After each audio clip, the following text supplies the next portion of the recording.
different. NASA was established to undertake big, bold endeavors in air and space, to undertake the near impossible. The next up is America's return to the lunar environment. What we learn from that mission is going to help enable America's return to the lunar surface. When we arrive to the moon, we're there to stay. Our mission calls for 4 names. It's difficult to pick just 4 from a group that by its very definition attracts the best and the brightest that humanity has to offer, as humanity looks to find its place among the stars.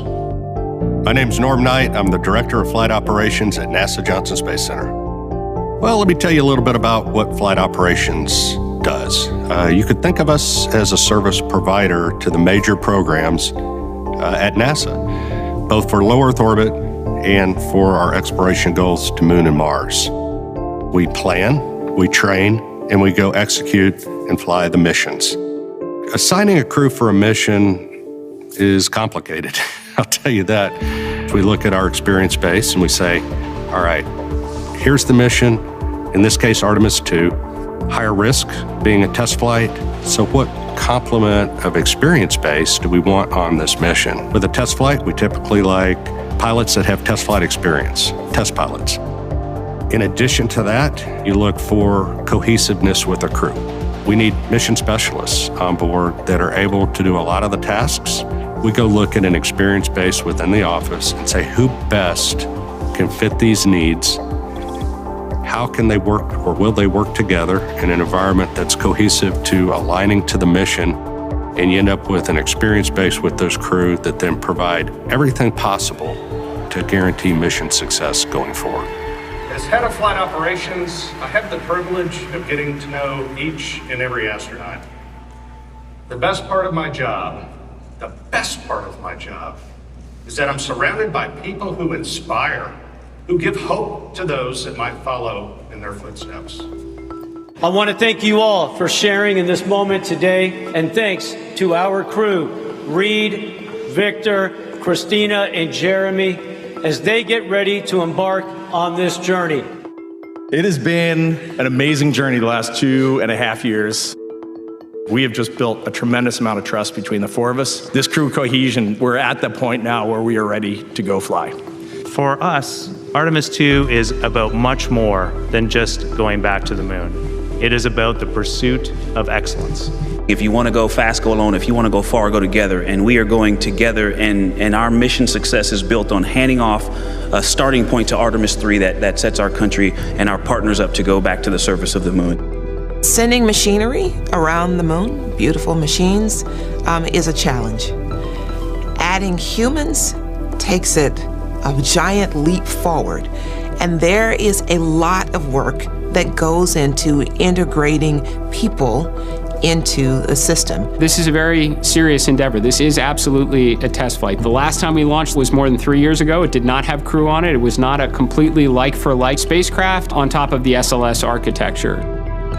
We basically invented all of the training for the Orion spacecraft and the rocket and put it all together, and now we're in the middle of giving all of that information to the crew to prepare them for the launch.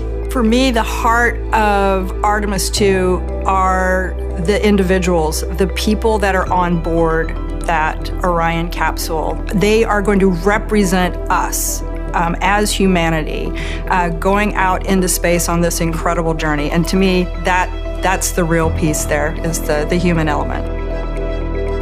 I'm Reed Wiseman, a NASA astronaut and commander of the Artemis II crew. I guess if I'm going to answer who I am, first and foremost, I'm a dad. I was a pilot in the Navy. I'm an astronaut. I'm a lover of nature, lover of the earth, and in general, I just try to be nice to people. I've known Reed a long time, and just an absolute great person. He is very strategic in his thought process. I consider him big picture. His leadership style is really obvious. He's looking for ways to let all of his really talented, experienced crewmates own parts of the mission. Over his career, Wiseman has spent over 165 days in space. In the office, he was the chief astronaut, which is a very tough job. More on the personal side, Reed's just a great guy. I grew up in a small town north of Baltimore, Maryland, known as Cockeysville or Hunt Valley. The first time I remember being interested in space, I was in elementary school. I was always into cars and trains and planes, and I distinctly remember before the first space shuttle flight, I think I was 5 years old, the 747 flew over with a shuttle on the back. I distinctly remember being on a hill near a mall with my mom and dad watching that thing fly over in awe. I was a tiny kid. I graduated high school pretty young, and so I was small. I tried all the standard little kid sports. I tried soccer, I tried baseball. Those just did not fit with me. While I was at school, I decided that I wanted to be a Navy pilot. I joined the Navy in college through this thing called ROTC. And then when I graduated from college, that was my road into the Navy. Once I had that test pilot school block met, I knew that I had all the pieces to be an astronaut.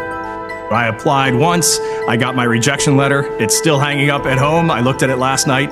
I thought it was hand-signed. It wasn't hand-signed. And then in 2009, I applied again for my second time and luckily snuck into an interview round, and then I knew it was all up to me, and the dream was going to be set by me right there.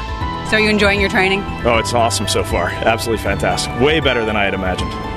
Getting to accomplish a dream, getting to go out and seize that, you have to sometimes look back and just congratulate yourself. Just take a minute and say, man, you did the thing that you set out to do. What would I tell 8 or 9-year-old Reed? Hey, stay the course. You're doing great. Have some confidence, because I definitely didn't have a lot of confidence as a kid. So go out and have fun and try to do good every day.